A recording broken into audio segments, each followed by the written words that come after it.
Hi, in two recent videos we took a look at the new Rigol HDO1000 series 12-bit oscilloscope. None of that 8-bit rubbish, but it wasn't exactly a hobbyist friendly price. It was like $26.99 or something like that, US dollars starting from. But as promised, Rigol sent in their new 1000 series scope. It's white instead of black. I don't know. Anyway, Bueller. It's the new HDO1000 series. It's also 12-bit. It's a lower sample rate, 2 gig samples per second instead of 4 gig samples per second, but it's still a 12-bit 4-channel scope, and this one starts at $699 US dollars. So, whoa, let's take a look, because this is like a serious bit of hardware for a hobbyist friendly price. But of course, just like the 4000 series, it's lacking all of your modern stuff to get the price point down, like mixed signal digital input, arbitrary waveform generator. But if you need 12-bit performance, you can get it for 699 Yankee bucks. You know what we say here on the EEVblog, don't turn it on, take it apart. Except I can't use this because it's a Philips and it's going to have one of those Torx rubbish things. Let's go. But unlike the 4000 series, there's no external battery pack connection, yet looks like they're still using the case because it's still got those moldings in there, but they don't have the slidey door on there. They've filled that in, so they're reusing the case. Anyway, we still get the 10 megahertz reference out, 10 meg reference in, external trigger, auxiliary out, and you get your LXI LAN, your USB device, and you still get the HDMI output at this price point.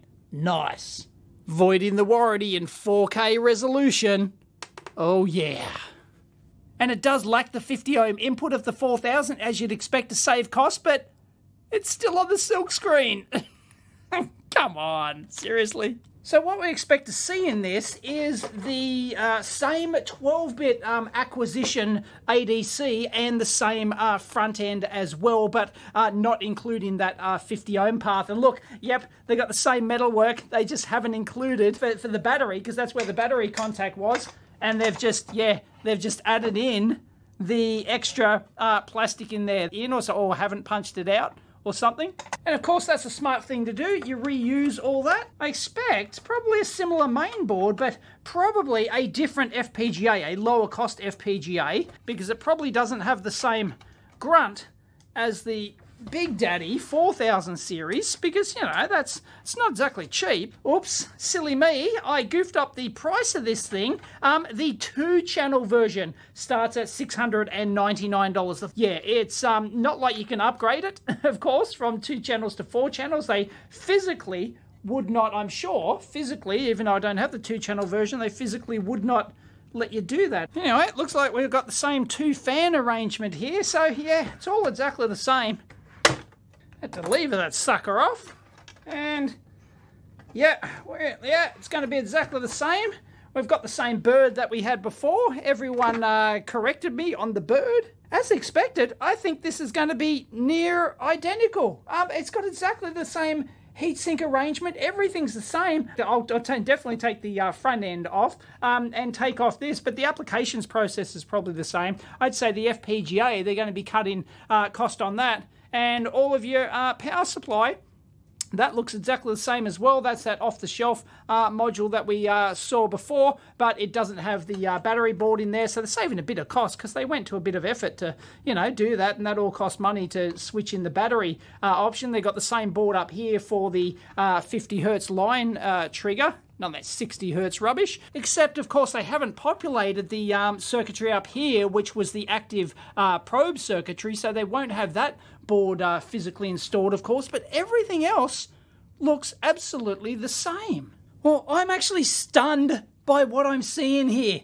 It looks like it has exactly the same front end with the 50 ohm path, that 800 megahertz bandwidth front end. I noticed that one of the custom ADC ASICs is missing, so that explains half the sample rate, 2 gig samples per second instead of 4. So obviously the one ADC is handling all 4 channels here, and you'll notice that there's 4 differential pairs going in there. So that's how they were getting double the sample rate before. So that's the only thing missing. The FPGA is exactly the same. So this is running the UltraVision 3 architecture. It looks like, oh, but there's only one difference in the memory up here. It's the same rock chip over here. I'm absolutely shocked.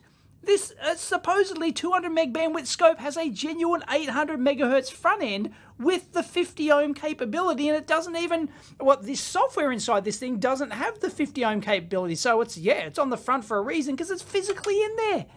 I can't believe this.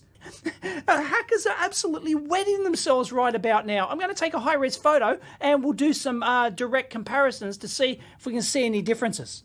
Wow. I can't believe it. Check this out. They've used clearly the same PCB. It's a different production run, as you'll see, but it is the same PCB. Obviously, they've designed this so that they consolidate the PCB on both, and it's near identical populated, apart from the extra ADC and some stuff for the front panel active probe connections, and that's it. Look, I'll get rid of my ugly mug here, okay, so that you can see it. Now, I've got two photos. This is the HDO1000, which is a brighter image, and I can switch this to the HDO1000, okay? And now we can switch back and forth. So I've done my best to align this, but you'll see there's a few component positional, like minor, as in they've very minorly shifted things, as I'll tell you in a minute. Unfortunately, with Earth in View, if I turn the paint on, it sort of like resizes the image there if I've got the paint on, but still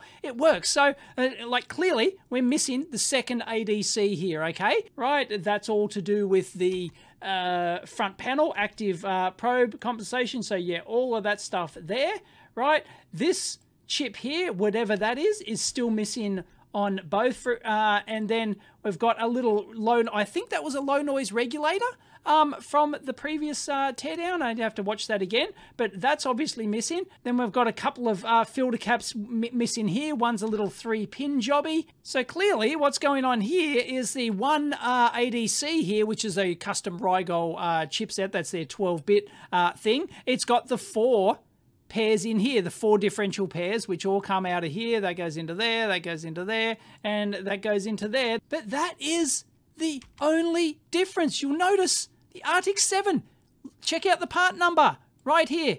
It's exactly the same. It's exactly the same.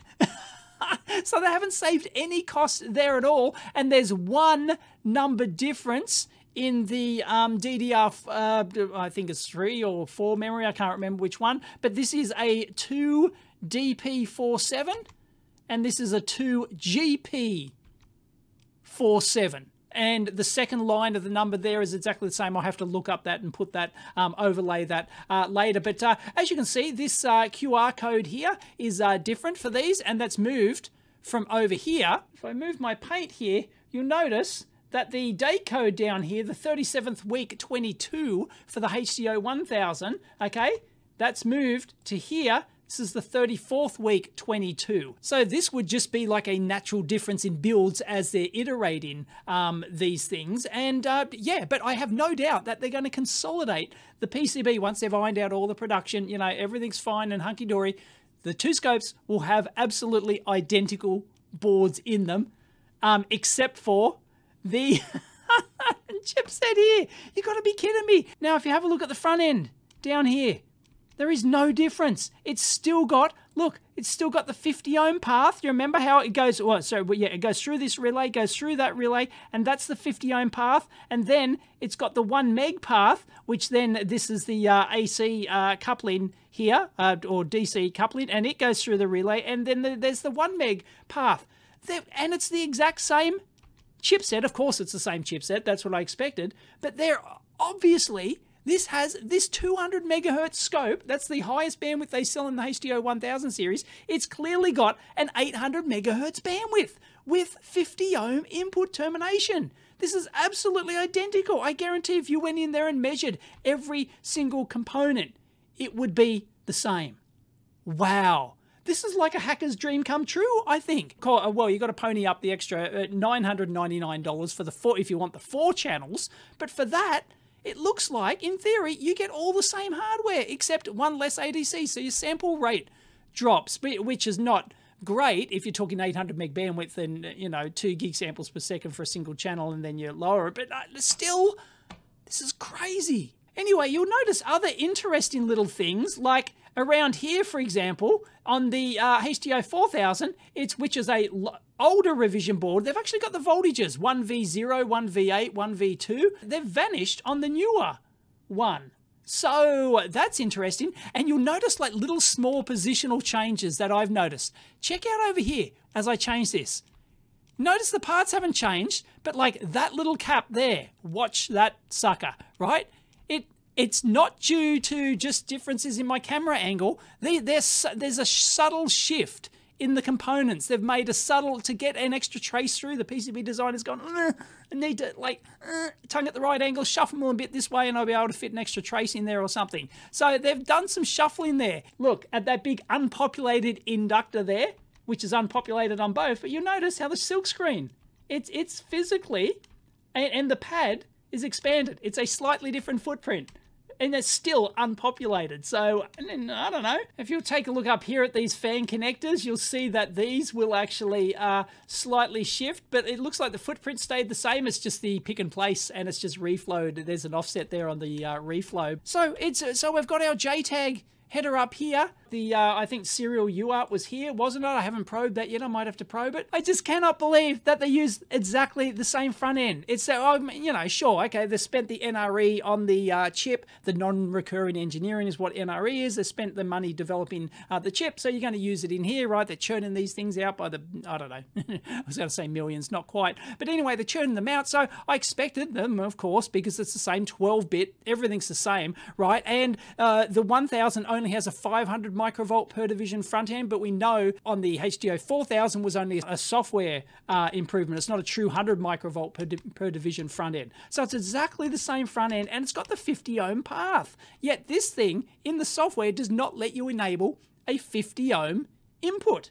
But it's there. It's physically there with an 800 megahertz bandwidth. So if you can somehow hack this thing to try and like fool it into thinking, could you just simply copy the firmware and like make it into a like a HDO and it doesn't know the difference? That it's a, you know, maybe there's like a couple of resistors that set the model somewhere, maybe, but I don't know. I'd have to sit here. Leave it in the comments if you can actually spot anything. I mean, I haven't spent a lot of time with this. There's another chip missing in here, of course. That's just a regulator. It's the same product. Wow, I did not expect this to be exactly the same product. The application processor over here is the same. The DRAM's exactly the same. And they're going to consolidate into the same board. I'm sure in 6 months' time, if you buy both products, they'll be exactly the same revision boards and everything's hunky-dory. But yeah, there's no difference. Oh my goodness. So what sort of margin are they making on these? I mean, you know, they've included all the bells and whistles in this. It's the same FPGA. It's got like, they haven't even skipped on like the HDMI output or anything like that. They haven't even skipped on the 50 ohm. It's embedded in there. You know, external 10 megahertz reference, for example. They're including all that sort of stuff in this bottom of the line HDO1000. It's a really interesting move from Rigol to make you know, such powerful hardware in their low end. Usually, we've seen it time and time again with oscilloscope teardowns. They'll cripple the product. You know, they'll remove things to do this, but it contains the same hardware as the HDO1000. Just leaving off one ADC chip. Surprised they even did that. So it's the hardware in oscilloscopes, the chips that go into making up this thing, cost, you know, a relatively so little in terms of the margin of that they're making on the product. I mean, obviously the margin's going to be way higher on the HDO1000 because it's identical hardware apart from the one chip. We're talking dollars, you know, tens of dollars difference in a $2,000 different scope. So maybe they're, you know, they're not making much, if any, margin on the HDO. I'm sure they're making some, right? They'd be making some margin, otherwise they wouldn't do it, on the HDO1000, and they're just making a killing on the HDO1000. This is unbelievable. I just love doing this. I could do this all day, but leave it in the comments down below if you can spot any subtle differences, because I am shocked. I think there's going to be quite a few people working on hacking this HDO1000 series. Just, I mean, how much does this 12-bit ADC cost that they're that is the only component missing. And the active probe front end is physically missing the board and the connections and the cables and a couple of parts on the board to enable that and stuff. But come on. So there's no changes under my head there. Just disabled my head so I can turn that back on. And yeah, wow, there you go. That is a huge, like, is that the first time in the oscilloscope market that there's been such a exact same hardware and board used in such a price differential? We're talking $699 to $2699. We're talking a $2,000 difference, and they haven't changed the front end. But then again, that's an amazing thing with front ends these days. They're getting so damn good that you can build an 800 megas, you know, a decent performance 12-bit dynamic range front end, like low, you know, 500 microvolt per division front end, 12-bit performance, you know, low noise performance with you know, and you can afford to not even leave off like the 50 ohm thing. Like, what? Unless they got some plan. Maybe this scope is so early to market that they do plan on adding the 50 ohm capability to that. Wow, I'm absolutely amazed. So there you go. That's all for this video. I'm not going to analyze it further because I've already done it in the HDO1000 video. So thoughts and comments down below. Just wait until the hack happens.